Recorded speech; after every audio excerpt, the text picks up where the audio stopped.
आज तमिलनाडु के मुख्यमंत्री एमके स्टालिन का जन्मदिन है, लेकिन उनके जन्म से ज्यादा चर्चा उस परिसीमन की हो रही है जिस पर स्टालिन ने लोकसभा सीट घटने की चिंता जाहिर की थी।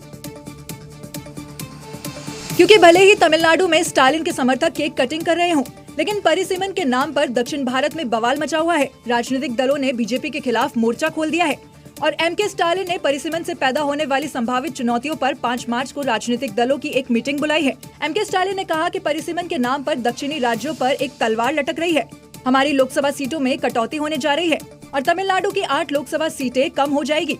हमारे पास केवल 31 सांसद होंगे, न कि 39। दरअसल अभी तमिलनाडु से 39 सांसद चुनकर लोकसभा जाते हैं। ऐसे में स्टालिन के इस बयान पर हिंदी पट्टी में भी चर्चा शुरू हो गई है। Chief minister and our leader MK's birthday, 72nd birthday. Today he has decided to take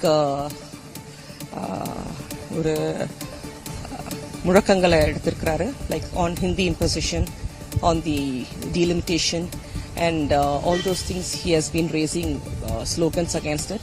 He is not seeing this birthday as his own celebration, but he sees his birthday as the next life for Tamil Nadu. देश के दक्षिणी राज्य परिसीमन प्रक्रिया को लेकर इसलिए भी परेशान है क्योंकि उन्हें डर है कि 2026 में प्रस्तावित लोकसभा सीटों का परिसीमन अगर जनसंख्या के आधार पर हुआ तो उनके क्षेत्र का संसदीय प्रतिनिधित्व कम हो सकता है। इससे देश की राजनीति में भी उनका प्रभाव कम हो जाएगा।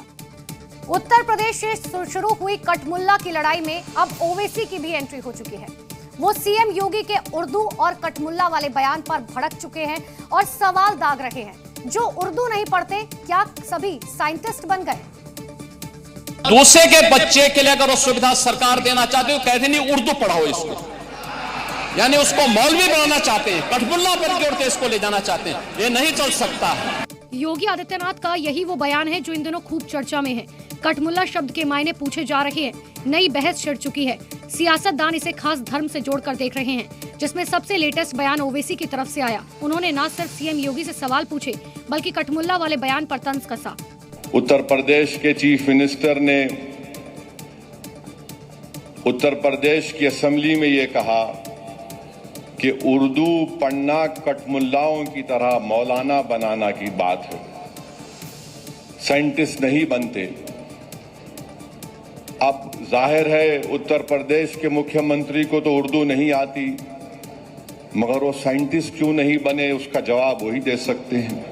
दरअसल अंग्रेजी और उर्दू भाषा को लेकर सीएम योगी ने विधानसभा में नेता प्रतिपक्ष पर टिप्पणी की थी, लेकिन मौके की नजाकत को समझते हुए खुद को मुस्लिमों का रहनुमा बताने वाले नेताओं ने इसे मुस्लिमों से जोड़ दिया और सीएम योगी के उसी बयान को कोट करते हुए निशाना साधा जा रहा है। वो केवल जिहाद की भाषा को ही समझते रहे, इसीलिए जानबूझ करके वो केवल एक भाषा की वकालत कर रहे। संभल की जामा मस्जिद को लेकर सपा के सांसद जियाउर रहमान बर्क का एक बड़ा बयान सामने आया।